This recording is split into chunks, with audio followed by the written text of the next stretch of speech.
Welcome back to Prison Professors. We are on episode number 6 of the inspiring story by Sitesh Patel. The reason I call it inspiring is because I started in failure. I was locked inside of a prison when I decided to transform my life. And a book that says, how can I succeed by failing? Well, let me tell you, I had a master's degree in failing. I wanted to learn how to succeed, and I would have learned that from Sitesh Patel. That's what you can learn as well. In the previous episode, Sitesh was talking with us about what it was like to come home from this amazing success story that he had built and find an ominous note on the door. Do you remember who the note was from? Yeah, so I just remember reading U.S. Attorney so-and-so, and it was a request for me to come appear in front of what they call a grand jury. Oh, so it was a subpoena. It was a subpoena, yeah. What did you know about a grand jury at that time? I knew absolutely nothing. So I was just baffled why they even sent that to me. So did you think it was something like jury duty, or did you call your dad? What did you do? So yeah, I brought it to work the next day and I showed my dad because I had no clue what to do with it. So we contacted one of our company lawyers, and the company lawyer said, you know what, you're going to have to reach out to someone that's a little more specialized in this. So they sent me the contact info for a criminal attorney. And that was the first time I've ever heard the word criminal attorney ever. I didn't even know such thing existed. And I was like, why are they sending this to me? So you were thinking you were sending you to an attorney who was a criminal? Yeah. I mean, it's close enough. Okay.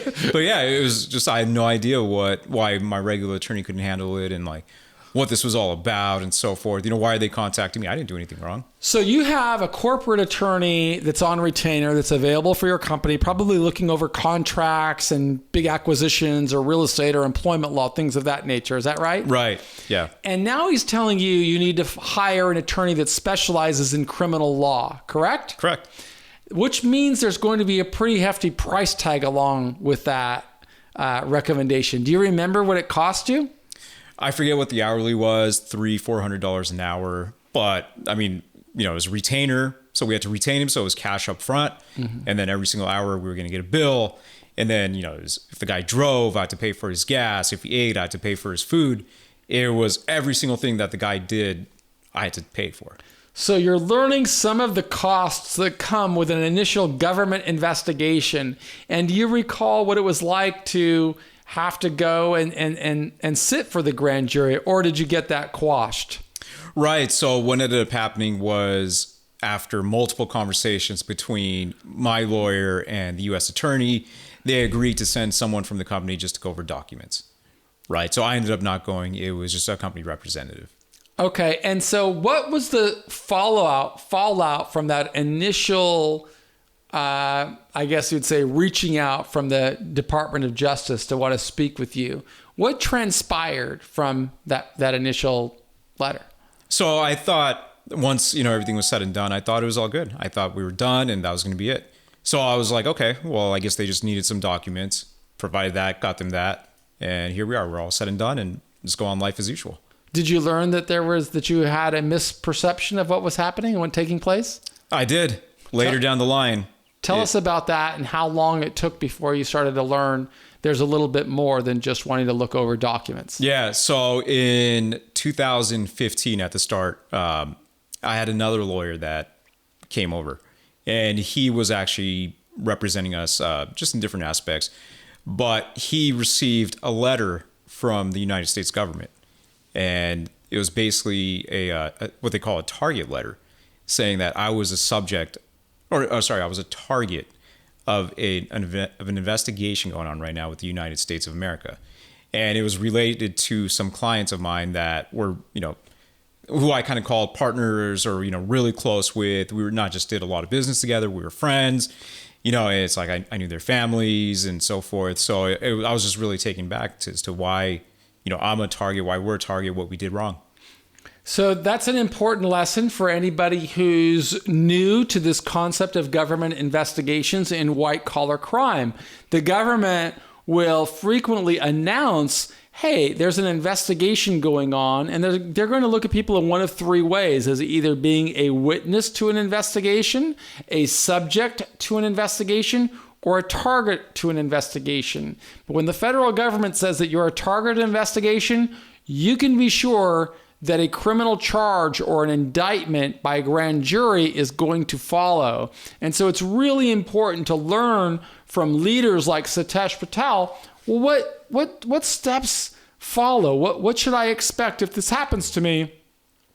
And how should I respond? So how did you respond when you learned that you had become a target of a white-collar crime investigation? Yeah, I mean, at first it was like, there's no way, right? I didn't do anything wrong. I haven't done anything wrong. I've always tried to, make sure I know what the laws are in terms of regulations and make sure I was following everything to a T. And if there's something we didn't know, we'd hire people to make sure that they put us in the right direction. So I was in complete denial that there's any stage of doing any wrongdoing. So what do? We go out and we spend the money, the best money we can get to hire the best guy that we can get, aka another criminal justice attorney, and we hire him. And we give him a big retainer and say, hey, you need to fight this and make sure that it goes away. And wouldn't it be nice if you could just fight things and make things of the government go away? But generally, most people that get that find that it's not so easy to make a governmental problem go away. What was your experience? Yeah, it definitely wasn't. It was a lot of money being spent, a lot of bad news coming in, and a lot of getting nowhere, right? And how long did this dark cloud hang over your head before some finality began to surface? So it wasn't until November of 2015 when I received a knock at my door, maybe around 3 or 4 o'clock in the morning. And it was a handful of FDA criminal investigation guys coming to arrest me because I was being indicted in the Northern District of Texas. So you're in your home, 3 or 4 o'clock in the morning, and how many people showed up? Oh, it was a good 4 or 5 people. So 4 or 5 people, they tell you what? Did they knock on your door? What do? Did they break the door down? Yeah, I mean, they were banging on the door, woke me out of my sleep. And I kind of had a feeling I knew what it was and I knew who it was. So I opened it and just was ready for what's about to come. And they told me that I was under arrest. And they took you away. They took me away. They took me to Orange County Jail. Took you to Orange County Jail. And how long were you there? Oh, I was there the entire day. So you were there for the day, and then what happened? So I was there for the day, and they got me in front of a judge, and the judge released me on bond. So, which is, basically having somebody put some money up to ensure that I don't run or flee. But that was the start. That was the start of the indictment segment, where it was like, okay, now you're actually being charged with a crime. And I had, an entire document that was the indictment in front of me, alleging all the crimes that I committed, working with this client, and how it happened and how much money and so forth transpired. What was the criminal charge, if I might ask? So it was interesting because now I finally started to learn about a thing called mail fraud and wire fraud. And it was a concept that I had no idea about until that day.